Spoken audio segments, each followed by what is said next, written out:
deep in the heart of the garden, where the daisies nod in their sleep and the breeze carries songs only butterflies understand, there lived a tiny gnome named Nib. Nib wore a pointy blue hat, round glasses bigger than his eyes, and boots made from curled beetle shells. He lived beneath the roots of a great willow tree, in a mushroom-capped home with windows that twinkled like fireflies. But what Nib loved most was music. And every month, on the night when the moon was highest and roundest and glowing like a lantern in the sky, something magical happened. It was the night of the midnight parade. Nib was the grand whistler. He would lead the parade with his tiny bugle horn, no louder than a whisper, but strong enough to wake the sleeping daisies. Tonight, as the moonlight poured through the branches, Nib stood proudly outside his door. He polished his horn with rose petal polish.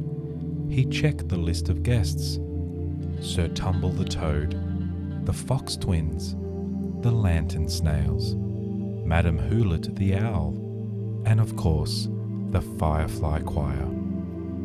Nib cleared his throat and tooted softly. Doo-doo-doo.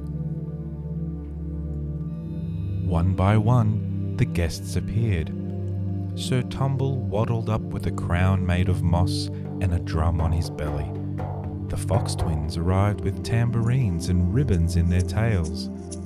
The Lantern Snails blinked slowly, their shells glowing orange and gold.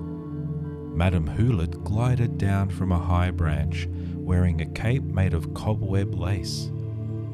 And the Firefly Choir swirled and flickered, humming a glowing harmony. "It's time," he said. "Let the midnight parade begin." They marched along the petal path where moonflowers opened just to listen. The crickets played violin, the breeze kept the beat. Nib led the way with tiny, tip-tapping steps. The Fox Twins spun in circles, leaving trails of starlight. Sir Tumble thumped his drum, and the Lantern Snails glowed brighter with every note. The parade wound through the garden like a sleepy dream, around the sleepy pond, past the drooping daisies, under the archway of whispering vines. But then, a cloud passed over the moon. The path went dark. The Lantern Snails flickered uncertainly. The Firefly Choir huddled close, and Nib looked nervous. Without the moon, the path was hidden. "Oh no," whispered Madame Hewlett. "What do we do?" Nib thought for a moment. He took a deep breath and climbed atop a daisy stem. He held his horn high and gave the clearest, brightest note he had ever played. Doo-doo-doo! Far above, the moon peeked out from behind the cloud. The fireflies blinked back to life, and the parade cheered. They carried on, brighter than ever. They marched through a field of sleeping clover. They passed the dreaming dandelion grove. They even tiptoed around a snoring hedgehog in polka-dot pajamas. Finally, they returned to the willow tree, where fireflies danced in a circle. Nib tooted one final note. The guests bowed, twirled, and hummed. The midnight parade had ended. One by one, they said their sleepy goodbyes. Sir Tumble waddled into the moss. The Fox Twins curled into a hollow log.